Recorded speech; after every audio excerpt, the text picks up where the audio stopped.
¿Te has preguntado alguna vez por qué pareciera que existe una barrera entre Dios y nosotros? Porque es que parece ser tan difícil comunicarnos o relacionarnos con Dios, entenderlo, comprenderlo, aceptarlo y vivir conforme a su voluntad. La verdad es que todos tenemos en nuestro interior una búsqueda por ese conocimiento espiritual y esa plenitud espiritual, y de ahí es que muchos se han desviado y han enfocado sus esfuerzos espirituales en dioses falsos o en ritos o religiones que no llevan a la verdad. Pues el día de hoy consideraremos cuál es la razón por la cual existe ese abismo entre Dios y nosotros. Y lo consideraremos a partir del ejemplo de Isaías, de la visión que tuvo Isaías de Dios. Antes pudimos considerar esta visión a partir de la santidad de Dios, pero hoy consideraremos también esta visión a partir de la justicia de Dios, porque esta visión es tan rica que nos permite entender no solamente la santidad de Dios, sino también la justicia de Dios y lo que hay en el medio que hace que nosotros no podamos relacionarnos fácilmente con ese Dios santo. Acompáñanos acá en un momento con Dios.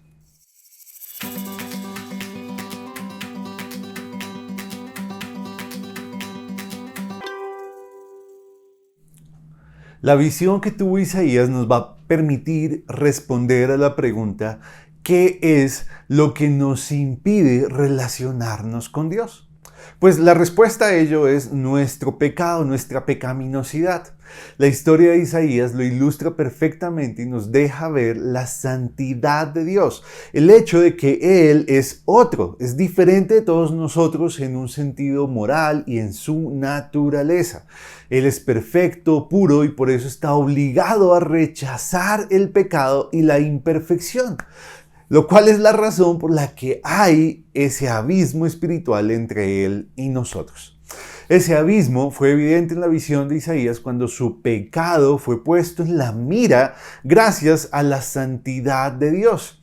Y aunque a Isaías le concedió verlo, él no podía escucharlo, y no fue sino hasta cuando él fue limpio de su pecado que a él se le concedió escucharlo, porque Dios no le concede al pecador relacionarse con él a menos que antes se satisfaga previamente y completamente su demanda de justicia.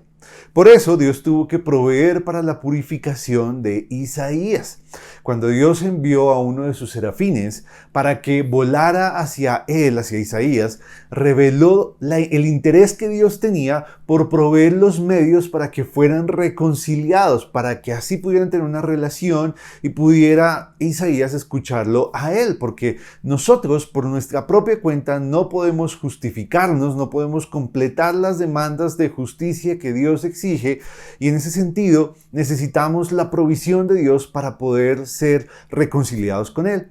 Dios no ignoró el pecado de Isaías. Dios no dijo: está bien, Isaías, no hay problema, mira, tengo este mensaje que debes llevar urgente al pueblo y lo de tu pecado no importa. Después vemos qué hacemos con él. No, el pecado de Isaías debió ser resuelto con urgencia y bajo los términos de Dios antes de cualquier otra cosa, antes de que Isaías pudiera ser encomendado. Y por eso nosotros no podemos engañarnos, no podemos creer que nosotros podemos satisfacer esa demanda que Dios exige de justicia. Ese cuento de que siendo buenos o haciendo obras de caridad o dedicándonos a la filantropía vamos a ganar el derecho eterno, vamos a ganar el derecho de tener una relación con Dios, es mentira, es falso. La justicia de Dios se recibe por fe y para fe, y es un regalo para que nadie se gloríe. Por eso es que Dios es el único que quita nuestra maldad y perdona nuestro pecado.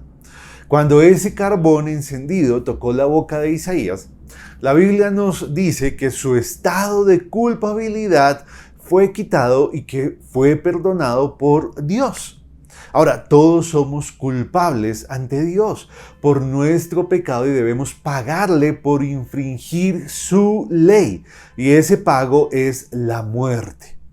¿Qué pasó luego de que Isaías fuera liberado de la culpa de su pecado y perdonado por Dios? Pues que a partir de ese momento fue que efectivamente pudo escuchar al Dios Santo, al Señor. ¿Y en qué nos afecta la justicia de Dios? En que ella establece nuestra posibilidad para relacionarnos con Él. Un hombre que ha sido apresado, por ejemplo, no puede ser libre a menos que haya pagado completamente su pena. De la misma forma, nosotros no podemos ser libres para relacionarnos con el Dios justo y santo si no ha sido satisfecha su demanda de justicia por nuestro pecado.